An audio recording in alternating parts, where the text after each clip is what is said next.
আসসালামু আলাইকুম বন্ধুরা, কেমন আছেন সবাই? দুপুরে রান্নার জন্য তৈরি চলছে।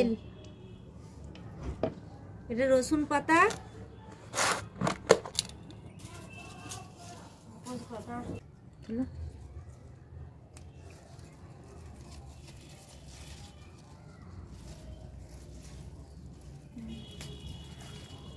ভাত হচ্ছে।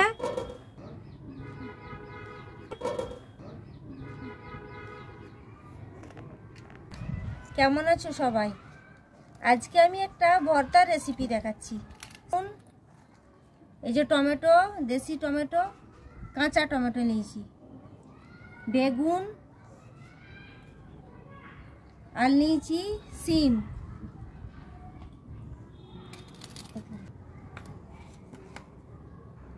অল্প করে লবণ দিচ্ছি, হলুদ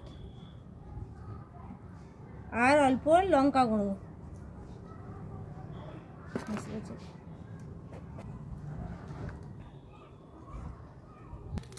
সব মাখাচ্ছি, মশলাটা সব মাখিয়ে নিচ্ছি। এটা একটা নতুন রেসিপি, এরকম করে ভর্তা রেসিপি করে অবশ্যই সকলে খাবেন। সকলে খেয়ে দেখবে একবার, খেতে কত টেস্ট লাগবে। আর এটা নিয়েছি মাটির তাওয়া, এতে অল্প করে লবণ দিয়ে দিচ্ছি, রসুন পাতাতে মাখিয়ে দিয়েছি। এবার তেলটা ভালো করে মাখিয়ে নিচ্ছি তাওয়াতে।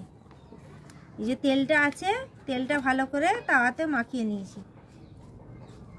রসুন পাতাটা সাইডে রেখে দিলাম, বেগুন দিয়ে দিলাম, বেগুনগুলো সব দিয়ে দিচ্ছি। ঠিক এইভাবে ভর্তা রেসিপি করলে শীতকালে না আর কিচ্ছু তরকারি লাগবে না। তারপর শিমগুলো দিয়ে দিচ্ছি,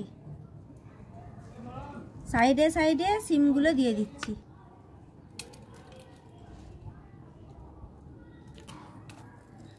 তারপর দিয়ে দিচ্ছি মাঝখানে টমেটো দুটো দিয়ে দিচ্ছি, দেশি টমেটো।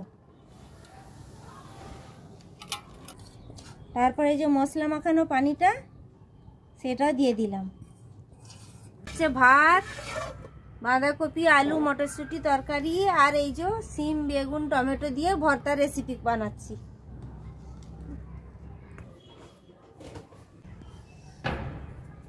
হালকা ভাজা ভাজা মতো হয়ে গেলে বন্ধুরা, তারপরে এটা ভর্তা রেসিপি বানাবো।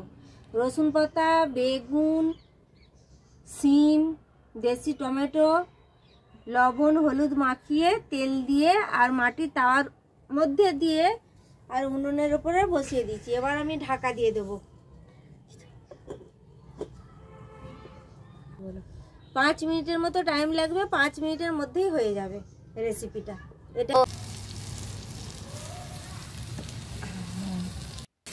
কত সুন্দর হয়েছে।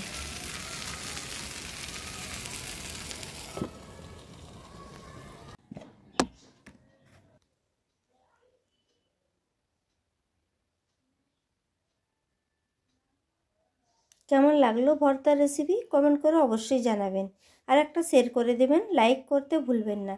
আসবো পরের ভিডিও নিয়ে, ততক্ষণ পর্যন্ত আল্লাহ হাফিজ।